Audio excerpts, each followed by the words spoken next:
అవినీతికి పాల్పడ్డారు అని అధికార పక్షానికి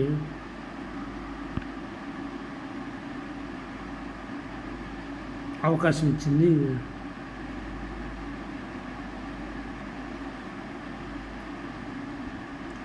బీఆర్ఎస్ పార్టీ మన కవిత గారు.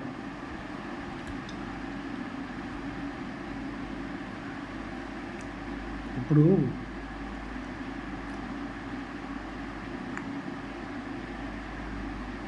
ఒక్క తెలంగాణని కోసం పోరాడిన వ్యక్తి కేసీఆర్ గారు. చాలామంది ఉద్యమాలు చేశారు, అందరూ పాల్గొన్నారు. చాలామంది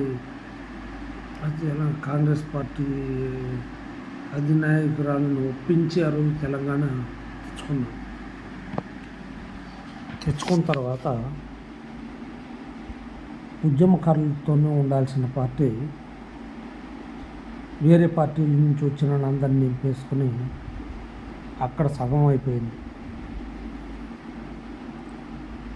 10 ఏళ్ళు తెలంగాణ రేంజ్లో ఉండాల్సింది,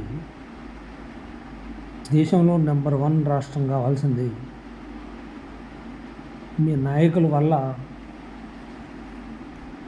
నాశనం అయిపోయింది. ఇప్పుడు కేసీఆర్ గారు ఫైట్ చేశారు, పోరాట యోధుడే. ఎవరిని నమ్మాడు? బయట నుంచి వచ్చిన వాళ్ళని నమ్మాడు. ఎవరినైతే తిట్టావో వాళ్ళనే చేర్చుకున్నారు. ఆంధ్ర సెటిలర్స్ అని వాళ్ళని వీళ్ళని తీసుకొచ్చిన అందరినీ తీసుకొచ్చి దీంట్లో పెట్టుకున్నారు.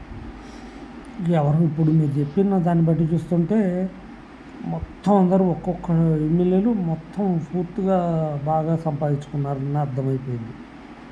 అంటే దాదాపు పార్టీలో ఉన్న ప్రతి ఒక్క ఎమ్మెల్యే బాగా సంపాదించుకున్నారు తెలంగాణ పేరుతో. అది ఎవరో చెప్పట్లా. ఇప్పుడు కవిత గారు చెప్పిన దాన్ని బట్టి అందరికి అర్థమయ్యేది అదే. మీ పరువును మీరే తీసుకున్నారు. ఇంకా మీరు ఏ పార్టీ పెట్టినా ఎవరు నమ్మడేక. వాళ్ళని నమ్మడం, రేపొద్దున మీ బీఆర్ఎస్ ఈ పార్టీని మీ అధినేత గారిని నమ్మరు. ఆఖరికి ఈ వీళ్ళని కూడా నమ్మరు, కేటీఆర్ని.